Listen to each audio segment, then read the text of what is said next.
Bueno, buenos días. Vamos a conversar entonces sobre el tema de la ansiedad un poquito, ¿no?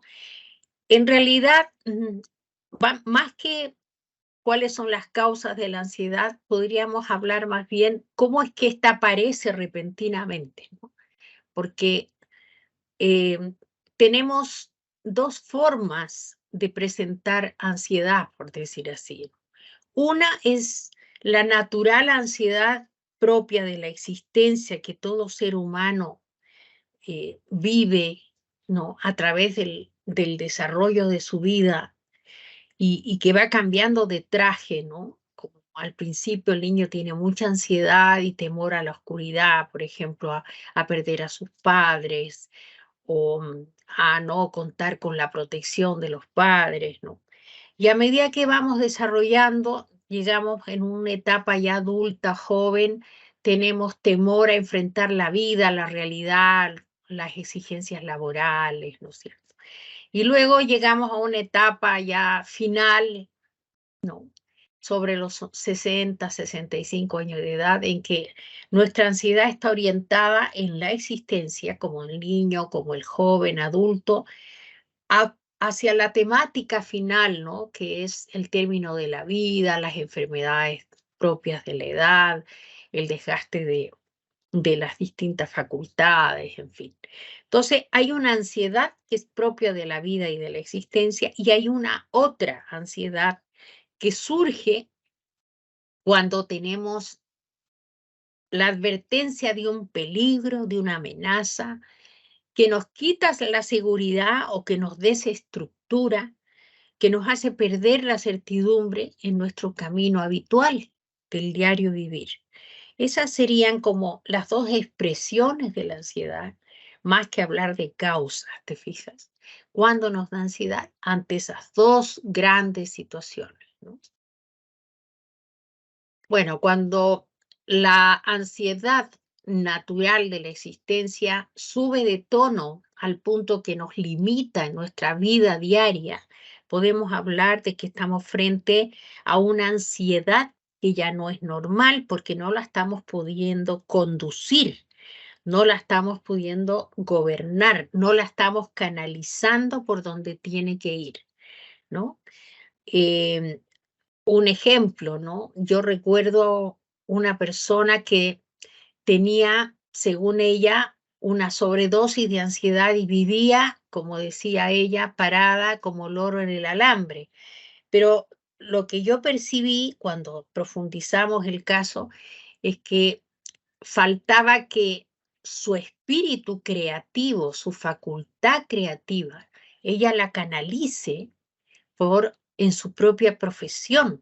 Había estado sumamente privada y frustrada de desarrollarse porque no encontró el espacio en la vida laboral aún. Pero una vez que lo encontró y que se propuso hallarlo, porque a veces creemos que tenemos que esperar que nos busquen, su ansiedad desapareció, fue una ansiedad creativa, por decir así. Entonces, cuando la ansiedad nos impide ser risueños, gozar de la actividad que hacemos, nos impide ser creativos, nos empieza a limitar porque nos llena de temores, de miedos, ya no queremos salir, ya no podemos dormir o empezamos a tener transformaciones corporales, quiere decir que la ansiedad es un problema, se ha convertido no en nuestra amiga que nos advierte, sino más bien en nuestro problema, ¿no? Eh, Diariamente lo que se recomienda es racionalizar o distribuir bien tu tiempo, de manera que tus actividades no tengan una dosis solamente pura de tensión, de estrés o de incertidumbre, sino que esa incertidumbre tú la vayas compensando con grandes momentos de recreo, de goce, de gustos, de silencio, de descanso, de alivio, de ideas positivas, y aquí es importante señalar que las ideas, el desarrollo cognitivo juega un papel muy importante en los cuadros de ansiedad, ¿no? Es como el alimentador de la angustia, entonces hay que tener siempre a la mano entretenidas recuerdos, experiencias y gratas actividades que distraigan nuestra cabeza de las ideas negativas, torturantes o amargas, ¿no? Entonces hay que ordenarse cuando hay un día difícil y poner junto a ese día difícil actividades agradables. Esa es una buena medida.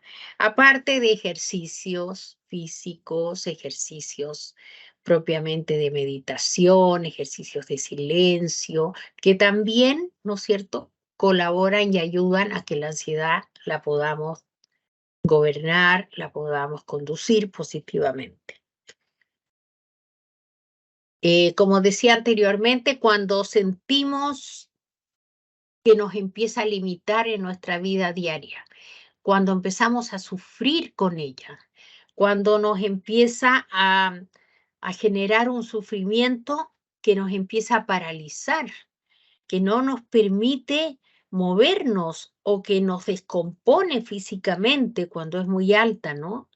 Haciéndonos pensar ideas tan fantasiosas como que nos podemos morir, porque empezamos a sentir toda una serie de transformaciones neurovegetativas, ¿no?, que se disparan con los cuadros de ansiedad o con las crisis de ansiedad, ¿no? Entonces, cuando tenemos una fobia, una crisis de angustia que aparecen repentinamente, esa es su característica justamente, es importante pedir ayuda y comprender desde dónde se disparan estas experiencias y vivencias angustiosas para poder canalizarlas y hacernos hasta amigas de ellas, por decir así, ¿no? Porque la ansiedad es parte de nuestra naturaleza, nunca desaparece. Gracias a ella también se han hecho interesantes avances, ¿no?, en la vida, en la ciencia, en la tecnología. Pero cuando esta es una sobredosis nos puede paralizar y entonces hay que pedir ayuda profesional. Bueno, hay mucha literatura al respecto y justamente uno de los componentes de la angustia que la aumenta y la alimenta son las ideas negativas, ¿no? Por eso que las distintas líneas terapéuticas de los cuadros de angustia y de ansiedad las trabajan desde el desarrollo cognitivo, haciendo énfasis en lo importante que es saber conducir tus pensamientos, mirar el vaso lleno y no vacío de tus experiencias de todos los días, ¿no? Además de atender tu corporalidad, ¿no? Es el segundo estadio o dimensión que hay que trabajar cuando tenemos angustia, ¿no? Y finalmente, la emocionalidad, que es el núcleo, ¿no?, que nos duele, el núcleo que nos hace sufrir, que genera como el trastorno. Porque si no atendemos cognición, cuerpo y emocionalidad, ¿qué es lo que pasa con los cuadros de angustia? Nos dejan hasta espiritualmente en esa dimensión paralizados o inoperantes, digamos así. Entonces, los pensamientos negativos ejercen un rol muy importante porque desencadenan mayor ansiedad, estimulan hasta el sistema neurovegetativo de nuestro organismo. Bueno, muy importante la respiración, la relajación, porque nos permiten bajar los niveles de adrenalina y cortisol, ¿no?, que son hormonas que nuestro organismo libera en mayor cuantía ante situaciones de estrés o difíciles, ¿no? Entonces, lo que hace es regular, la respiración regula y la meditación regula la secreción de esas hormonas, ¿no? Sobre todo la respiración diafragmática, ¿no? En especial. Y la relajación es su complemento, ¿no? Eso principalmente.